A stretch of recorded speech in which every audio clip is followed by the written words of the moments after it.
नमस्कार मित्रमैत्रिणींनो, जर तुम्हाला आपल्या चॅनलवरच्या कथा आवडत असतील तर लाईक करत जात जा आणि चॅनलला सबस्क्राईब करून बाजूची घंटी दाबा आणि ऑलवर सेट करा.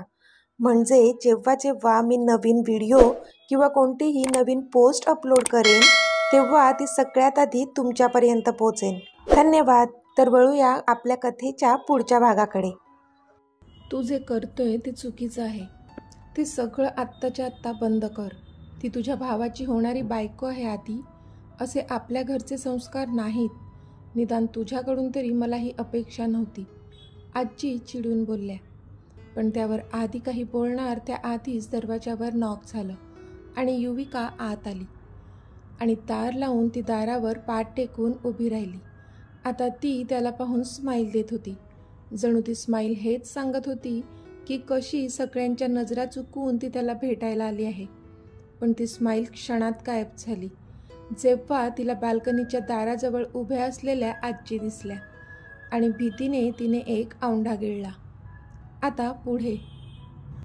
पण समोर युवीला पाहून आधीने डोक्यावर हात मारला आणि नकारार्थी मान हलवली. युवी मात्र आजीला पाहून पुरती हादरली होती. आता आजीला काय उत्तर द्यावं तिला कळत नव्हतं. ती मनात आधीला सुद्धा कोसत होती. ती इतकं नाही नाही म्हणत असताना देखील उगाच हट्ट करून त्याने तिला ह्या वेळेला तिला भेटायला बोलावलं होतं म्हणून. तिने एकदा त्याच्याकडे पाहिलं तर त्याने पण नाही अशी मान हलवून खाली पाहू लागला तो. आय एम सॉरी, मला अक्षताच्या रूममध्ये जायचं होतं. चुकून इथे आले मी जाते. युविका कशीनुशी हसून तिथून सटकू लागली. थांब. आजीचा भारदस्त आवाज तिच्या कानांवर पडला. तशी ती जागीच थांबली. पण भीती मात्र खूप वाटत होती तिला ह्या क्षणी. इथे समोर ये, आजी बोलल्या तशी ती समोर जाऊन उभी राहिली. दोघेही बेडवर बसा, आजीने सांगितलं तशी ती त्याच्याकडे पाहू लागली. पण त्याने नाहीमध्ये मान हलवली आणि जाऊन बेडवर बसला. मग ती पण त्याच्या बाजूला खूप सारं अंतर ठेवून बसली. दोघांच्याही मनात खूप सारी भीती होती. त्यांचं नातं असं कोणाच्याही नजरेत त्यांना येऊ द्यायचं नव्हतं. त्यांचं दोघांचं खूप प्रेम होतं एकमेकांवर आणि त्यामुळे आता जर त्यांच्या नात्यावर बोट उचललं गेलं तर त्याचा त्रास दोघांनाही होणार होता. युविका, तू एक खूपच सॉर्टेड मुलगी आहे, संस्कारी आहे. तुला आम्ही लहानपणापासून ओळखतो म्हणून आम्ही तुला अक्षयसाठी पसंत केलं.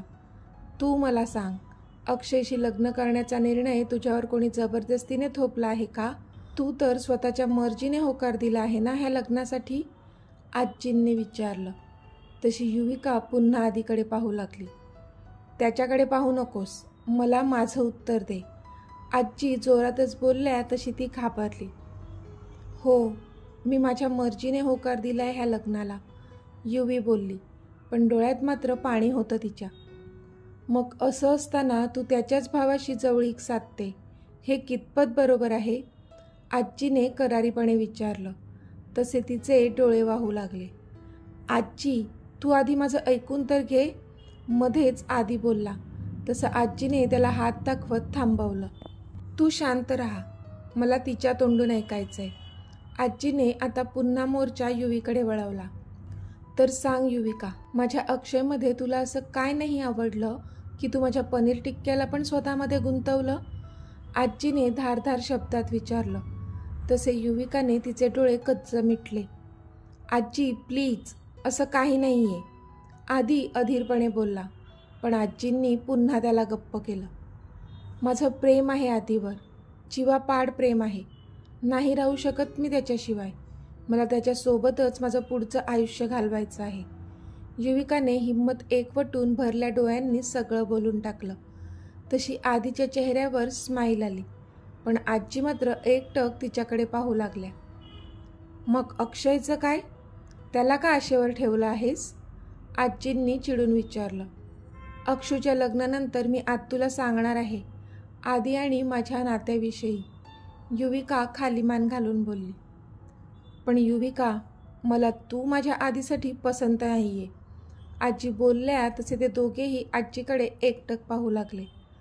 पण आज्जू, माझं पण तितकंच प्रेम आहे युवीवर आणि तिच्याशिवाय मी दुसरं कोणाशीच लग्न करणार नाही, आधी चिडून बोलला. आधी तुला कळतंय का?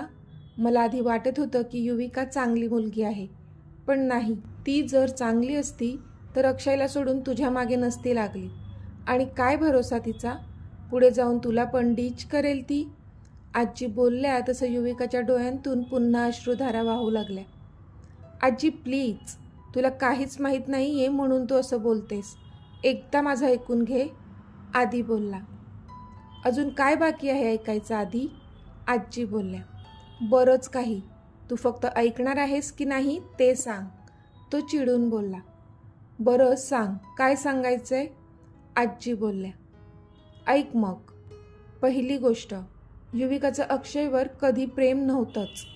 ती तर बालपणीच्या मैत्रीला प्रेम समजत होती, म्हणून तिने लग्नासाठी होकार दिला.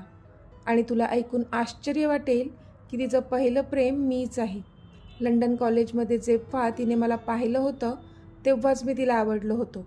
पण त्या पहिल्या प्रेमाची जाणीव नव्हती तिला तेव्हा. तिला तर हे देखील माहीत नव्हतं की मी अक्षयचा भाऊ आहे. इथे आल्यावर कळलं तिला. आधी तर आमच्यातलं विस्तव जातच नव्हतं, पण तिच्यासोबत राहून मीच तिच्या प्रेमात पडलो. तरीसुद्धा ती माझ्यापासून डिस्टन्स ठेवून राहत होती, कारण तिचं लग्न अक्षयशी ठरलं होतं. पण तो तर मीच होतो ज्याने तिला प्रपोज केला. तरी स्वतःच्या फिलिंग्स आत दाबून तिने मला नकार दिला होता, कारण तिने तिच्या आत्तूला शब्द दिला होता की ती अक्षयशी लग्न करेल. पण जेव्हा माझा ॲक्सिडेंट झाला होता तेव्हा ती तुटून गेली आणि शेवटी भावनेच्या भरात तिने तिच्या फिलिंग्स एक्सप्रेस केल्या. आदी बोलला. आजी एकटक त्याचं म्हणणं ऐकत होत्या. पण मग ह्या सगळ्यात अक्षयचा काय दोष? त्याने का सफर करावं तुमच्या दोघांमुळे? आजी बोलल्या. आजी, जर अक्षयचं युवीवर प्रेम असतं आणि युवीचं पण त्याच्यावर प्रेम असतं तर मी त्यांच्या दोघांमध्ये कधीच आलो नसतो. पण इथे अक्षयलाच जर युवीबद्दल काही वाटत नसेल तर काय युवीने हे लग्न करावं? आदी बोलला. म्हणजे? आजींनी आश्चर्याने विचारलं. हो आजू, अक्षय एकाच वेळी दोघींना डीच करत आहे, युविकाला आणि त्या दिव्याला. असं सांगून आदीने दिव्याबद्दल आजीला सगळं सांगितलं. तसं आजीने शॉक होऊन तोंडावर हात ठेवला. काय? आजी बोलल्या. हो आजी, युवीने तिचं त्याच्यासोबतचं नातं निभावण्याचा खूप प्रयत्न केला, पण त्याने कधी तिला वेळ दिलाच नाही. आता तूच सांग, ह्यामध्ये युवीचा काय फॉल्ट आहे? आदी बोलला. पण आजी मात्र सुन्न झाल्या होत्या. अक्षयने इनामदाराची इज्जत धुळीला मिळवली होती. जर आजोबांना हे कळलं तर? विचार करूनच त्यांना घाम फुटला होता. आजी, आर यू ओके? आदीने आजीला काळजीने विचारलं. हो, आजी शून्यात बघत बोलल्या. युविका मात्र एका बाजूला चुपचाप उभी होती. आजीची नजर तिच्यावर गेली. तिच्या डोळ्यात अश्रू होते. युविका, इथे ये. आजींनी तिला जवळ बोलावलं. तशी ती पुन्हा आदीकडे पाहू लागली.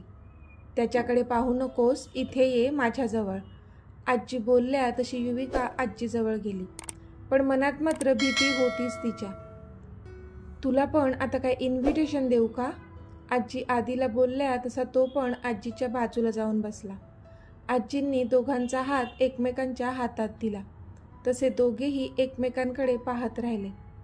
मला माझ्या पनीर टिक्क्यावर विश्वास होताच. तो असं कोणतंच पाऊल उचलणार नाही ज्यामुळे इनामदारांची अब्रू जाईल. पण मला शहानिशा करून घ्यायची होती. तुमच्या दोघांच्या डोळ्यात एकमेकांसाठी असलेली तळमळ मी पाहिली आहे. खूप प्रेम आहे तुमचं एकमेकांवर. मला गावीच कल्पना आली होती ह्याची. मी उद्याच घरी ह्याबद्दल सांगते आणि त्या अक्षयला पण बरोबर बेठीस धरते. आजी बोलल्या. नाही आजू, तू इतक्यात कोणालाच काहीच सांगणार नाही आहे, ओके? आधी मला अक्षयचं सत्य सगळ्यांसमोर आणायचं आहे आणि युविकाला पण असंच वाटतंय की आधी अक्षूचं लग्न नीट पार पाडू दे. त्याच्यानंतरच ती तिच्या आई आणि आत्तूशी बोलणार आहे. तोपर्यंत प्लीज हे सिक्रेट आपल्यातच ठेव. आदी बोलला. तशी आजी युवीकडे पाहतच राहिली. म्हणजे स्वतःपेक्षा तिने अक्षूचं लग्न निर्विघ्न पार पडणं महत्त्वाचं समजलं होतं. आजीला हेवा वाटला तिचा. गुणाची ती पोर माझी. माझा पनीर टिक्का मी आता तुझ्या हातात सोपवते. सांभाळ त्याला. आजी युविकाच्या डोक्यावरून हात फिरवत बोलल्या. तशी युविका हसून आधीकडे पाहू लागली. तुम्ही अजिबात काळजी नका करू आजी. तुमचा नातू आता माझी जबाबदारी आहे. मी स्वतःच्या जीवापेक्षा जास्त त्याला जपेन. कारण आधी आहे तरच युवी असणार आहे. आधीशिवाय युवीचं काहीच अस्तित्व नाही आहे. युविका खूपच भावूक होऊन बोलली. आजींनी दोघांच्या डोक्यावरून हात फिरवला. तसे दोघांनीही आजींच्या खांद्यावर डोकं ठेवलं आणि एकमेकांचा हात घट्ट पकडला. हॅलो ऋषी, थँक गॉड तू कॉल रिसीव्ह केलास, परी बोलली. सॉरी, ते मी थोडा बिझी होतो, ऋषी बोलला. काय झालं, काही प्रॉब्लेम झाला आहे का, परीने काळजीने विचारलं. हो, ते मॉमला ॲडमिट केलं आहे हॉस्पिटलमध्ये, ऋषी बोलला. ओ, त्या बऱ्या आहेत ना, म्हणजे काही सिरियस तर नाही ना, परीने विचारलं. तिला चेस्ट पेनिंग होत होतं, but she is out of danger now, Rishi बोलला. ओके, तू ओके आहेस ना, मी येऊ का तिथे, परीने काळजीने विचारलं. No, I am all right, तो बोलला. ऋषी, काळजी घे, मॉमची आणि स्वतःची सुद्धा, आणि माझी काहीही गरज वाटली तर मला बोलावून घे प्लीज, परी बोलली. येस डिअर, थँक्स, रियांश बोलला. बाय, टेक केअर, परी बोलली. Yes, you too take care, love you, bye, Riyansh बोलला आणि फोन कट केला त्याने. इनामदार विला. मॉम, मी निघतो, आधी स्टेअरकेसवरून खाली उतरत बोलला. युविका खाली डायनिंग टेबलवर नाश्ता करत होती. तिने हळूच त्याच्याकडे पाहिलं, पण तो मात्र घाईघाईतच निघाला होता. त्याने एकदाही तिच्याकडे पाहिलं नव्हतं. हे पनीर टिक्का, इतकी काय घाई आहे रे तुला, थांब जरा, ह्या युविकाला पण सोबत घेऊन जा, आजी बोलल्या. तसे ते दोघेही एकमेकांकडे पाहू लागले. आज्जू, मला अजिबात वेळ नाही आहे, आधीच उशीर झालाय, आधी मुद्दाम बोलला. खरं तर तिला सोबत घेऊन जायचे म्हटल्यावर साहेबांची कळी खुलली होती. मी म्हणते ना थांब, आजी धारधार नजरेने बोलल्या. तसा मग तो थांबला. माझं झालंय, निघायचं, युविका बोलली. तसं त्याने आजीकडे पाहून डोळा मारला आणि हसत तिथून निघून गेला. आजी पण गालातच हसल्या. इतकी कसली घाई लागली होती ऑफिसला जायची, अजून तर वेळ आहे ना, गाडीत बसल्या बसल्या ती उगाचच लटका राग दाखवत बोलली. घाई आहे डार्लिंग, मला लवकरात लवकर तुला माझी लवली वेडेड वाईफ बनवायची आहे, म्हणून घाई आहे, तो मिश्किल हसत बोलला. तशी ती त्याच्याकडे प्रश्नार्थक पाहू लागली. म्हणजे मला कळलं नाही, ती बोलली. कळेल कळेल, just wait and watch dear, तो बोलला. तशी ती गप्प झाली. आधी, हा तर ऑफिसचा रस्ता नाही आहे, आपण कुठे जात आहोत, तिने विचारलं. पण तो मात्र फक्त हसला. आधी, मी काय विचारते आणि तू का फक्त हसतोयस, ती आता चिडली होती त्याच्यावर.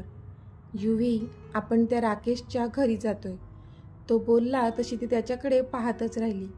व्हॉट, पण तुला त्याचा ॲड्रेस कसा मिळाला, युवीने विचारलं. मी काल रात्री माझ्या मित्राला फोन केला होता, तोच त्या वैभवचा कझिन, त्यानेच दिलाय, म्हणून तर इतक्या लवकर निघालोय ऑफिससाठी. आधी त्या राकेशशी बोलून घेऊ, बघू तो काही सांगतोय का ते, आधी एक सुस्कारा टाकत बोलला. त्याने खरं काय आहे ते सांगितलं तर बरंच होईल, युवी बोलली. बोलेल तो, आधी तिला आश्वस्त करत बोलला. अक्षय, असं किती दिवस आपण लपून छपून भेटणार आहोत, तू आपल्याबद्दल कधी सांगणार आहेस तुझ्या घरच्यांना, दिव्या बोलली. तिने आज सकाळी सकाळीच त्याला कॉल केला होता. हे दिव्या, मी म्हणालो ना तुला, एकदा अक्षूचं लग्न होऊन जाऊ दे, त्यानंतर मी आपल्याबद्दल घरी सांगणार आहे, अक्षय बोलला. पण मग त्या युविकाचं काय, तिने विचारलं. युविकाचा विचार आपण का करायचा, ती आणि आई दोघी बघून घेतील त्यांचं काय ते, अक्षय बोलला. पण अक्षय, मला असं वाटतंय की तू एकदा युविकाला आपल्याबद्दल सांगावं, तिचा ह्याच्यात काय दोष आहे, दिव्या बोलली. तिचाच दोष आहे दिव्या, तिने जर लग्नाला नकार दिला असता तर आईने पण विषय सोडून दिला असता, पण मी आईच्या विरोधात पण जाऊ शकत नाही, म्हणून मला युविकाला झेलावं लागतंय. मान्य आहे ती माझी लहानपणीची मैत्रीण आहे, पण म्हणून काय मी तिच्याशी लग्न करू, no way, I am not at all interested in her. तो बोलला. तशी इथे दिव्या निर्धास्त झाली. Okay, I love you. Divya बोलली. I love you too. Bye. Akshay बोलला आणि त्याने फोन कट केला. आता तो एकटक एका ठिकाणी बघत होता आणि गालात क्रूर हसत होता. युवी आणि आदी राकेशच्या बिल्डिंगमध्ये पोहोचले होते आणि आता ते त्याच्या फ्लॅटच्या दाराजवळ उभे होते. आदीने डोअरबेल वाजवली तसं राकेशने दार उघडलं. येस, कोण हवंय तुम्हाला? राकेशने विचारलं. त्याने आदीला ओळखलंच नव्हतं. राकेश सावंतना भेटायचं आहे. आदी बोलला. हो, मीच राकेश. पण मी तुम्हाला ओळखलं नाही. राकेश बोलला. तशी बाजूला उभी असलेली युविका आता समोर आली. पण मला तर ओळखलं असेल ना तू? युविका त्याच्या समोर हाताची खडी घालून उभी होती. तिला मात्र तो पाहतच राहिला. असा कसा विसरणार होता तो तिला? हे बघा, त्या दिवशी जे काही झालं त्याबद्दल मी आधीच सॉरी बोललो आहे. मग आता तुम्ही इथे का आला आहात? राकेशने विचारलं. राकेश, त्या दिवशी जे पण घडलं त्याबद्दल आम्हाला काहीच डिस्कस करायचं नाही आहे. आम्हाला तुझ्यासोबत एका वेगळ्या मुद्द्यावर बोलायचं आहे. आदी बोलला. वेगळ्या मुद्द्यावर? राकेशने प्रश्नार्थक विचारलं. त्याला कळत नव्हतं की असा कोणता मुद्दा असेल ज्यावर ह्यांना बोलायचं असेल, कारण तो तर पर्सनली असा काही त्यांना ओळखत नव्हताच. आम्ही आत येऊ का आदी? आदी बोलला. हो, प्लीज या ना. राकेश बोलला. तसे ते दोघेही आत शिरले. तुम्हाला कोणत्या विषयावर बोलायचं आहे माझ्याशी? राकेशने विचारलं. तसं आदी आणि युवींनी एकमेकांकडे पाहिलं. दिव्याबद्दल बोलायचं आहे आम्हाला, आदी बोलला. पण दिव्याचं नाव ऐकूनच राकेश स्तब्ध झाला आणि शॉक होऊन त्यांच्याकडे पाहू लागला. तर मित्रमैत्रिणींनो, आजचा भाग तुम्हाला कसा वाटला ते मला कमेंटमध्ये सांगा. आणि जर आवडला असेल तर व्हिडिओला लाईक करा, शेअर करा आणि चॅनलला सबस्क्राईब करून बाजूची घंटी नक्की दाबा. चला तर भेटूया आपल्या पुढच्या भागात. तोपर्यंत धन्यवाद.